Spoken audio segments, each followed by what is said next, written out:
Hey guys, today we are going to be beginning a new standard, SS8 H6, and this standard discusses reconstruction of the United States, particularly Georgia, after the Civil War. So we've got to rebuild after the war, and we're going to talk about that rebuilding process.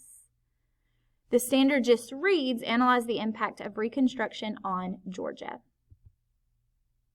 Now, Strand A, which is what we're focusing on today, says explain the roles of the 13th, 14th, and 15th Amendments of the Constitution during this Reconstruction era. Now, remember, guys, that an amendment is just a change that is being made to the document.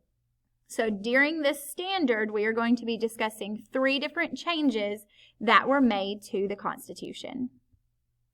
The first change or amendment that we are going to be discussing is the 13th Amendment, and the 13th Amendment comes on after the Civil War. It's the first change that is made, and it simply says that slavery is no longer allowed. It abolishes slavery and involuntary servitude except as a punishment for a crime.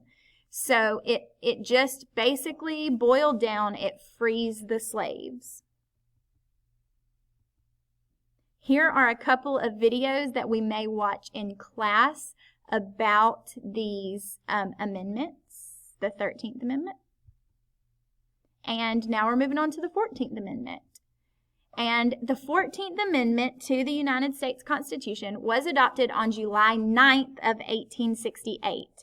And it, again, took place during the Reconstruction era. And this amendment addresses citizenship rights and equal protection of the laws and was proposed in response to issues related to former slaves following the American Civil War. What this means is that it allows former slaves to be citizens, and they are entitled to the same protection as white men, okay? And so the 13th Amendment freed the slaves, and the 14th Amendment allowed for their citizenship. It allowed them to become citizens of the United States. Because if you'll remember back in when we learned about the Dred Scott case, that took away black people's citizenship. It took away the ability for a black man to become a citizen of the United States. Now we are reversing that decision and allowing citizenship. And finally, the third change that is going to be made, or that we are going to discuss during this Reconstruction era, is the 15th Amendment. And the 15th Amendment ensures the right to vote to all male citizens of the United States. And it doesn't matter your color or your previous condition of servitude.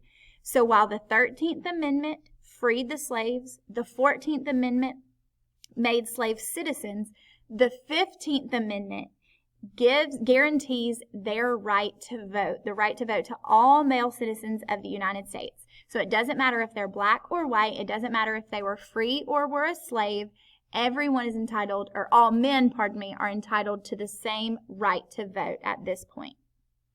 Again, here is another video that will be posted in the slideshow for you guys to watch. And it's worth mentioning right here that while I am so excited that we are at a point in history that men can vote regardless of their color, women can still not vote for quite some time. So I can't wait till we get to that part of our history lesson so that women are allowed to vote as well. What did the 13th Amendment do? C. The 13th Amendment to the United States Constitution abolished slavery and involuntary servitude except as a punishment for a crime. What did the 14th Amendment do? B. This amendment ensures the right to vote to all male citizens of the United States, regardless of color or previous condition of servitude. And finally, the 15th Amendment, A, it addresses citizenship rights and equal protection of the laws and was proposed in response to issues related to former slaves following the American Civil War.